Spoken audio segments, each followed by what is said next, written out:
Takže posledné cvičenie, ktoré je také dobré domáce, úplne jednoduché, použiteľné každý deň, je cvičenie, ako si správne vyzúvať ponožky. Môžeme to cvičiť kľudne s dieťaťom, môžeme to cvičiť aj vlastne ako dospelák, je to v podstate jedno, ale je to také príjemné, hravé, čiže vyzúvame si ponožky. Takže podstata tohoto cvičenia je zdvihnúť gaťu palcom a pekne zošúľať a vyzúť si ponožku palcom.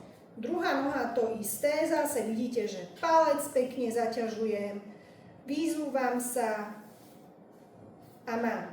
Teraz v tomto momente zoberiem ponožky a pekne krásne po pätách, po vonkajších okrajoch odsúpitam do koša na prádlo a hodím ponožku do koša na prádlo.